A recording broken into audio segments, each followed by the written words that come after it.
Life's unexpected twists and turns can make that happen. To those who stayed in touch, I appreciate it. There isn't enough time for the love you send.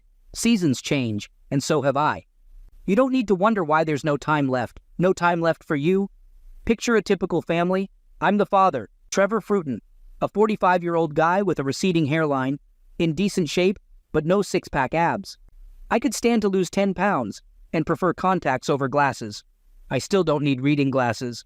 The mother of the family, Michela, is also 45 and has a slight tummy and a well-rounded figure, a look I prefer. She's an average woman, not strikingly beautiful or ugly, who wears glasses and insists on her full name.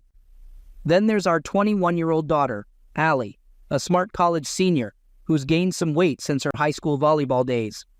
She's fiercely independent and vocal about women's rights, though she still relies on us. I'm the only one working, and finances have been tight. I didn't want Allie burdened with student debt, so she lives at home. But that doesn't mean Michela or Allie don't enjoy nice things. I drive an old F-150, while they have fancy luxury cars. Our home has little equity, and they funded their lifestyle with home equity loans. Our neighborhood is like many suburban areas, with occasional block parties. We're not particularly close to our neighbors, except for the neighbors next door, whose daughter Sally is Allie's best friend. After Allie started college, I felt lost. We had spent so much time together, and now there was a void. Even my volunteer work didn't seem to help, so one night I asked her if she was happy. I inquired, "Michela, are you happy?" She replied, "Happy with what?" I continued, "Your life. You've pulled away from me and lost your spark. I miss the time we used to spend with Allie. I guess I'm bored. How about us? Is there something I'm doing or not doing for you?" Michela assured me, "We're fine. I have no complaints. Why all the questions? I just want you to be happy. Maybe you can find a counselor to help you find balance and improve your mood." I pondered. "I'm not sure. I'll think about it." With a little chill in the air, I dropped the subject. However, 2 weeks later, Michela started weekly sessions with a life coach. You might think that I hoped things would heat up in our bedroom, but no. We maintain our usual twice-a-week intimate schedule. Are we normal? I have no idea. I've never discussed my life in bed with anyone, and I don't pry into my friends' intimate details.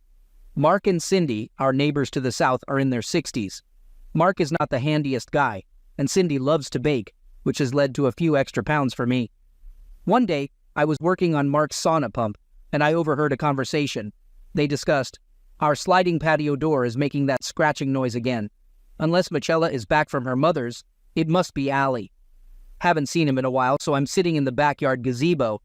I overheard Allie's conversation. She mentioned, he's inside somewhere. His car is still here. I couldn't believe my ears as I heard her say, "God, Mom, you're outdated. Give Max a try. Sally says he's a wild one, and make sure you're satisfied." Maybe this is what you need to spice things up in the bedroom. You've been complaining to our daughter about our love life. That's just not right. I know you should think about it. By the way, Dad told me he's going hunting next weekend. I'll have Jeff invite Max over. He might be scrawny, but he's into you. Sally also mentioned that his size is just right for some fun. I was fuming, thinking, so my daughter is trying to set Michela up with Jeff's friend? You don't have to do anything, but since you've never tried anything like that, consider experimenting with Max. I was seething, and the next pause was due to my boiling anger. The BCH and her offspring are plotting to end my marriage. What did I do to deserve this? Okay, well, let me know. Love you too. Bye-bye. I was really angry. I'm fortunate I didn't injure myself while fixing that frustrating pump. Things were miserable at home all week. I went out of my way to annoy Michelle and Allie. It worked, and I spent most of the week in my office or out in the garage. I've also sharpened and cleaned my power tools. I didn't postpone my hunting trip, though. I had someone keep an eye on Michela's activities. Seeing pictures of Allie, Jeff, and a skinny guy entering the house around noon on Saturday wasn't a good sign. Allie and Jeff left around 2, and the skinny guy left at 4. When I returned late Sunday, Michela was trying to be affectionate, but I wasn't having it. While it didn't confirm anything, I noticed Michela was sitting strangely, with her legs crossed and leaning left more than usual. She seemed a bit uncomfortable. Later in the kitchen, Allie sealed their fate by playfully slapping Michela's behind, and they both giggled with fake coughs. I felt a weight on my chest, and I worried that the people I was hunting with might have exposed me to something. I decided to sleep on the living room couch to avoid Michelle. In the morning, I announced that I was going to the doctor with a fake illness, claiming I had trouble breathing. My boss had no issue with me taking the day off. My plan was to pretend to have COVID, which would give me time to move forward with my exit strategy. With accumulated sick leave and vacation time, I could take enough time off to reach our traditional Christmas Eve dinner. Announcing a COVID diagnosis usually keeps people at bay. Did I actually have COVID? I wasn't sure. I was fully vaccinated and felt healthy, but my heart was broken, and I wanted to part ways with 4 people while my lungs were fine. I checked into an extended stay hotel. There was no reason for me to live like a pauper. Michelle seemed relieved when I told her I'd be out of quarantine in time for Christmas Eve. She and her daughter called me twice a day. To avoid revealing my plans, I was polite, but pretended to be tired to get off the phone. I spent my time plotting revenge and making preparations, like updating wills, beneficiaries, and emergency contacts. Apartment hunting was challenging and drove home the finality of my decision to divorce Michelle and push Allie into the real world. When you're consumed by anger, all sorts of thoughts cross your mind. Most of them could land me in jail, which didn't align with my future plans. The idea of hiring an escort to trap Jeff came from watching a news story about a company that did the same to get rid of unwanted employees. It was a double-edged sword that would also hurt Allie, which, in my opinion, she deserved. Our artificial tree was lit up with blinking red, white, and green lights, and pine cones gave off a holiday scent. We gathered around the dining room table for our Christmas Eve tradition, which we had maintained for 23 years. The first 2 years were without Allie. Michelle had cooked a meal, which was now in front of us. Normally, we'd offer a short prayer of thanks, but not this time. I stood up to speak, but it wasn't going to be a cheerful toast. I began by asking Jeff about Heather, and as I did, his face lost color. Allie turned her curious gaze toward him.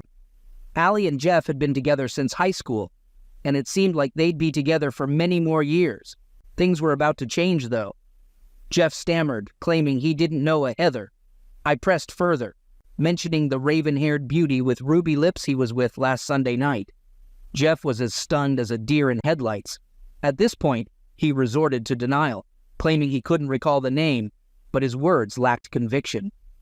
I confronted him with an audio clip from my cell phone, where a voice could be heard saying, "OCK, Heather, you're awesome, don't stop. God, I'm CM again." After turning off the recording, it was clear that the voice was Jeff's. Allie went into a rage, accusing him of deception and demanding that he leave. Before Jeff could get up, I stood behind him and pushed him back into his chair. Jeff and I prevented Allie from attacking him. I instructed Michelle to take our daughter into the other room and calm her down, explaining that I and Junior were going to have a talk. Michelle escorted Allie out of the dining room and into the kitchen. It wasn't done quietly, as Allie's string of 4-letter words echoed off the walls. It only took a few minutes to explain to Jeff how things would unfold. He was to warn Max to stay far away from me, or Max would deeply regret his existence as a man. Jeff understood where he stood and what limited options he had from my perspective. A manila envelope moved, and Jeff agreed to do one last thing for me. I called out to the kitchen, asking Michelle to come back in with Allie. They both looked shocked and tearful. Let me explain how I got that recording. Jeff, her name isn't Heather, and I don't know her real name. She's an expensive escort, I must add. I hired her to seduce you and record the encounter. There's also a video if you'd like to watch it. Allie exclaimed, "Daddy, what the hell? You hired her?" I admitted, "I did, sweetie. How does it feel to be betrayed, stabbed in the back?" Michelle made a tiny noise, and Allie's eyes briefly darted toward and away from her mother. Both women were in tears. "Jeff, do you have something to say?" I turned on the video mode of my cell phone camera. Jeff stood up, took the folder in front of him, and then addressed Michelle. "Michelle Fruton, you've been served." As he handed the folder to Michelle, I wasn't sure if she would vomit or faint. She would likely do one or the other shortly after regaining her composure. The pine cones couldn't compete with the impact of Jeff handing Michelle divorce papers. While Allie and Michelle consoled each other in the master bedroom, I took charge outside. Allie's Audi, an early graduation gift, was loaded onto a carrier and driven away. Everything from her car was left in a trash bag on the front porch. Michelle's BMW followed soon after, but the difference was that her things were moved to a 23-year-old sedan, symbolizing our 23 years of marriage. My lawyer reminded me that I still had to provide transportation for Michelle. With our credit cards paid off and canceled, both of Allie's cards were canceled since I was the co-signer. I took another shot of bourbon. Cell phones were canceled as well. I had to give Michelle a basic phone with limited talk time and text messages. Allie received no such consideration. Both kept their iPhones with all the bells and whistles. In the garage, there was a for sale sign that I swiftly planted in the front yard with a few hits of my hammer. I couldn't actually sell the house yet, since Michaela's name was on the title, but I wanted her to know what our future held. Instead of listening to the Christmas music playing in the living room by the tree, I retreated to the basement. Sitting in the dark was comforting at times, especially when I heard the commotion above me. As they realized that none of their possessions were working, I was called some less-than-Christian names. Those names were mild compared to the ones I had been yelling in my empty hotel room while preparing for this day. "Trevor, we need to talk," was their statement. They speculated that maybe he went for a walk, noticing that his car was still at home, but my car was missing. They thought perhaps Dad had taken it, but he couldn't be driving both. They questioned the presence of an unfamiliar car in front of the house. Their phones weren't working, and they suspected he had canceled their service. They decided to go see if Cindy would let them use her phone. Calm returned to the house, but it was a tactical error on their part. I locked the entry doors. Now they were out of the house without working phones or credit cards. Both left their purses inside, so they had no identification on them. I felt no remorse when I shredded their driver's licenses.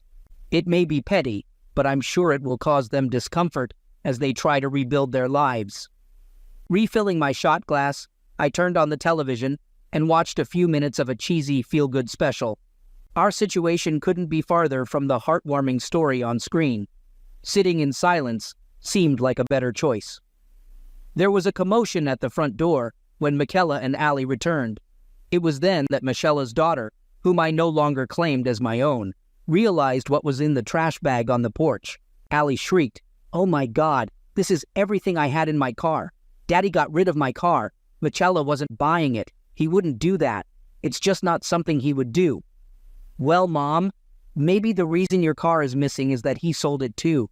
I'll be mad if he did. I loved that car." With the doorbell ringing every 2 seconds, it was hard to catch all of their conversations. Michela was furious. "Trevor, open this door right now. It's freezing out here," I shouted back at them. "Well, Mitch, the keys to your new car are in the ignition. That orange and green Malibu parked in front of the house is your new set of wheels. All your belongings from your old car have been moved over. I'm told the heater takes a while to warm up. It has a full tank of gas. Maybe you could offer your Estimax and stay at his place. He probably still has a thing for you." One yelped, "Lock," and the other said, "He knows." "Trevor, please let me explain." Michela made a feeble attempt to extend the conversation. A few seconds of silence passed, and Michela tried a sweeter voice. "Trevor, I know you can hear me. Say something. Merry Christmas. You better leave, Mishi. And take that woman with you." A few minutes later, the old Malibu roared to life. It sounded like it needed a new muffler, but I wasn't surprised, as the guy practically gave me the car to get it off his hands. It wasn't getting fixed on my dime. Without any fanfare, the two traders drove away from the house. It had been ages since I heard about anyone dying from carbon monoxide poisoning due to their muffler. Maybe I'd get lucky. Probably not. About an hour later, I noticed my father-in-law's phone number lighting up my cell phone. We've never been close, but we tolerate each other. After considering whether to answer, I let it go to voicemail. "Hey, Trevor, I've got a couple of upset women here. Thought you might be able to shed some light on the situation. Call me. By the way, Merry Christmas." I muted my cell and sipped some spiked eggnog. Gradually, I came down from my adrenaline rush. The blinking lights of the fake tree put me to sleep. The sun was shining on this cold Christmas morning. All the dishes were still on the dining room table, but the microwave did a good job of heating up my ham and cheesy potatoes. Ham and cheesy potatoes work any time. There were gifts waiting to be opened, but Santa left me nothing, as those gifts under the tree were meant to be opened after dinner. Had anyone even noticed? I hadn't given a single gift to any of them, and I didn't open theirs. Instead, I gathered my most cherished belongings. I didn't include any photos of the family. Any that I found were now scattered on the ground. It took Michela a few days to find me at my hotel. The sun had set, and there was a bitter breeze. I left the latch on when I answered the door. I half expected another poinsettia sales pitch for a youth sports team, but it was a pale-faced Michela without her usual makeup or done-up hair. Michela pleaded, "Trevor, please don't close the door." I didn't close it as I replied, "What do you want, Mishi?" She asked, "A chance to explain. Can I come in?" I firmly responded, "No." She continued, "Please, Trevor. Your neighbors don't need to hear this." I replied, "What part of no don't you understand? I'd be happy to explain it to you." Michela sighed, "Okay, let me start by saying how sorry I am. I can't explain my actions." I asked, "What actions are you talking about?" "Mishi, please," I urged. "Trevor, not out here. Let me come in and talk about it." She revealed softly, "Having closeness with Max." I reacted, "You had something with Max? Well, don't that beat all?" Her eyes widened as I continued. "You didn't know?" She admitted, "I suspected, but now it's confirmed. Actions have consequences. Wait, you were going to divorce me without any proof?" I replied, "Guessed right, didn't I? Have you found an attorney yet?" She responded, "I'm working on it, but we don't need a divorce. I'll do anything you want to save our marriage." I said, "A little late for that. Why didn't you decide to do anything to save our marriage a month ago?" "I know why. It's because you're selfish and think you're above consequences. You thought you could do whatever you wanted without repercussions. Did you? Tell me immediately. A day later? A week later? How many others have there been?" Michela recoiled at the venom in my voice. "That was the only time. You have to believe me. One stupid decision shouldn't doom our marriage." I pressed, "Which stupid decision?" "I count many. Planning to cheat might get you a reprieve. Cheating is a deal breaker. Hiding your cheating ensured no chance of reconciliation. Worst of all was involving your daughter, as I want nothing to do with her anymore. This is all on you. If you had kept your bedroom matters private, she would have never been involved. I hate you." Some of the neighbors were getting their kicks watching this drama unfold. I told her, "Trevor, I said I'm sorry. How can I make this up to you?" "You can't. I hope I'm better off without you. Maybe I will be, maybe I won't, but it's on my terms. Divorce your cheating self and move on, understand? Please, Trevor, I know you're hurt and angry, but please don't do anything for a couple of weeks. It was just one afternoon. What can I do to convince you?" I replied, "Just leave and never bother me again. Now, if you'll excuse me, halftime is over, and the bowl game is starting again. Thanks for stopping by. Not." I closed the door. Michela knocked and begged softly, but my noise-canceling headphones did their job. I don't know how long it lasted, but she wasn't there in the morning. 11 months later, I sat in my one-bedroom apartment, continuing the Christmas Eve tradition, alone by choice. A simple meal that I cooked myself after getting the hang of cooking. They say you get stabbed in the back, but in reality, it shattered my heart, ego, and confidence. My self-respect remained intact. Many nights I wondered if I overreacted. Not once did I agree with that. I became disposable, so I left. Case closed. My time in the limbo of divorce left me feeling defeated. I was often irritable, and my boss had to reprimand me for snapping at coworkers. As time passed, I withdrew from social life and became a recluse. My coworkers learned to keep their distance, and I focused on doing my job well. I skipped company parties. Friends attempted to set me up on dates, but I turned them down one by one, and eventually, they stopped calling. My self-pity seemed never-ending. I took up running, and the sight of my earbuds discouraged people from approaching me. Between my new hobby and cooking for myself, I needed to put on some weight since none of my old clothes fit. Occasionally, a coworker would compliment my appearance, but it rarely went beyond that. The divorce proceedings stretched out for 9 months, and our house sold quickly.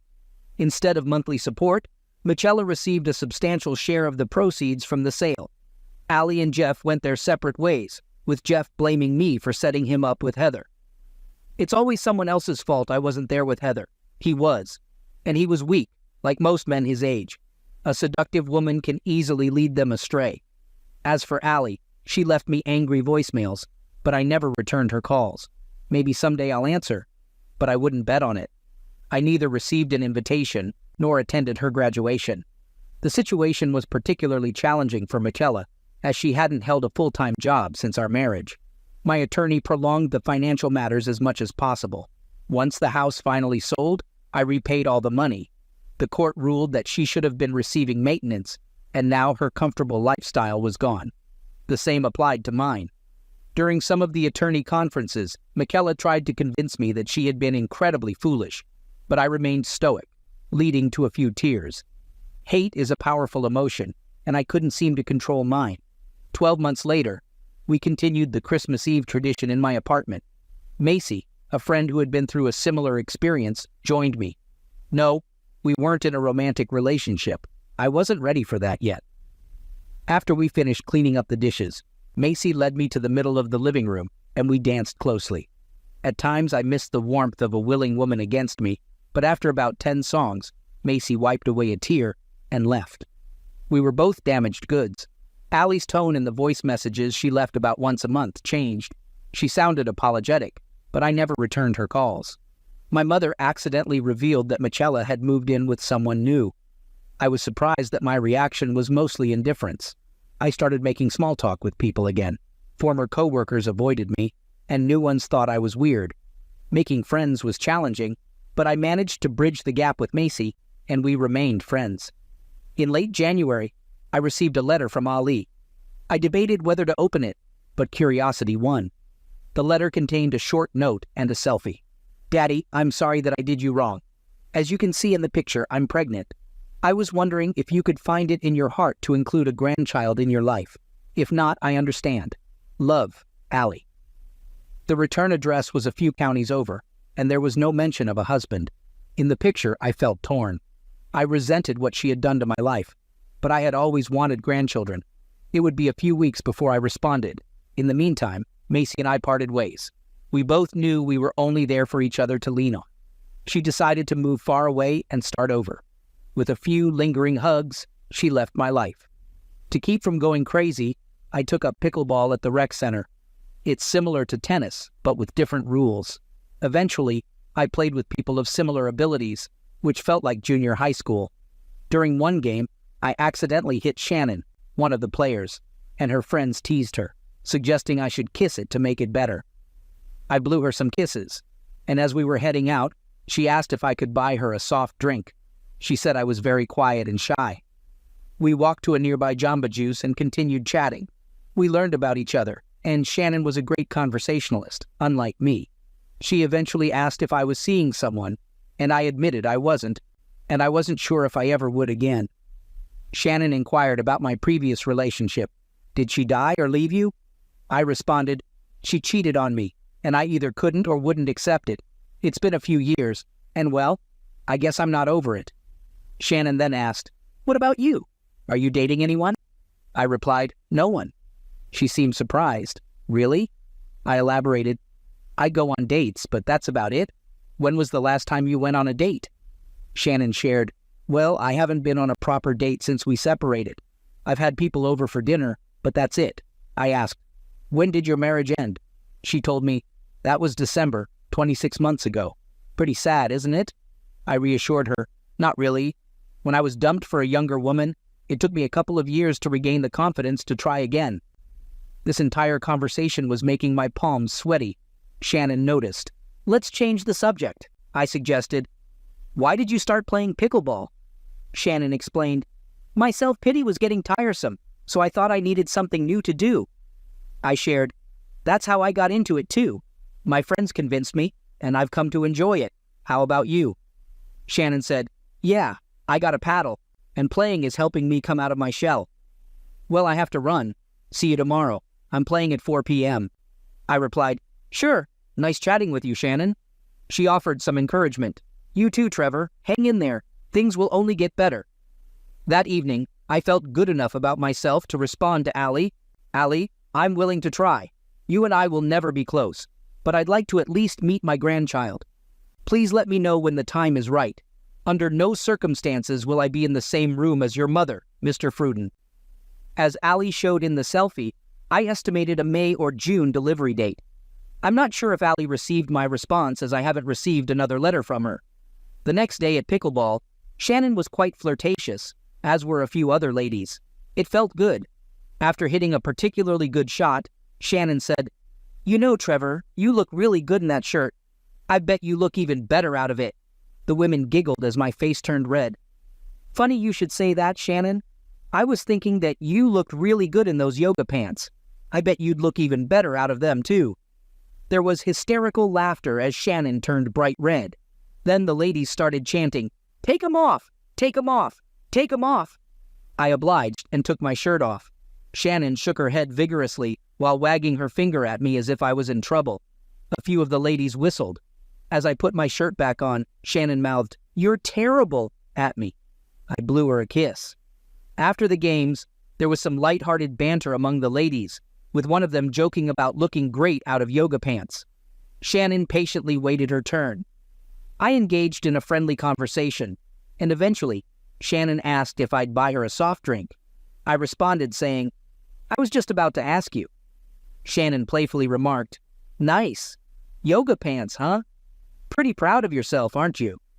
As we enjoyed our drinks, I mustered the courage to ask Shannon out for dinner and a movie, fearing rejection. Thankfully, she agreed, and having been out of the dating scene for over 27 years, I felt clueless, awkward, and scared initially. But with time, I began to relax, and my previous upbeat personality started to emerge. After several dates, Shannon suggested I spend the night. One evening, Shannon surprised me with a personal question. She asked, "Who were you thinking of when we were intimate?" I had to pause and appreciate you. I wondered what you saw in a person like me. I replied, "A mirror reflection." Our passionate connection grew, and we became more intimate with time. Shannon eventually introduced me to her family and grandchildren, which was initially awkward due to their protective nature. However, as time passed, they accepted me.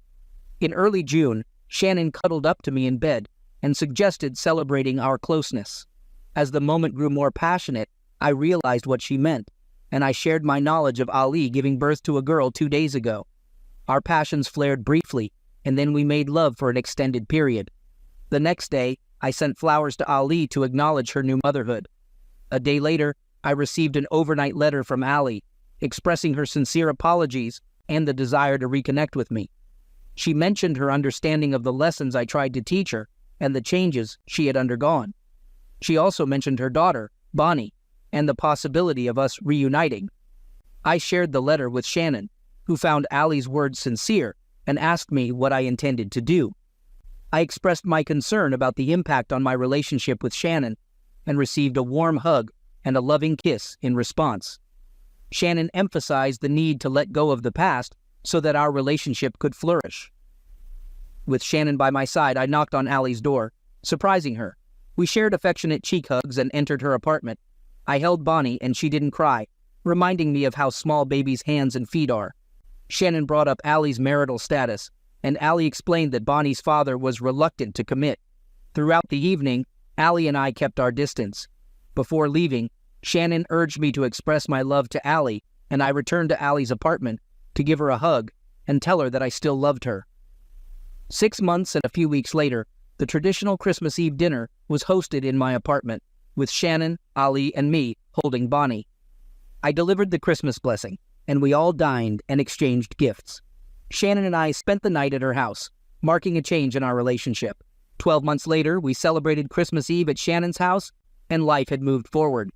I had found contentment in my life's new chapter,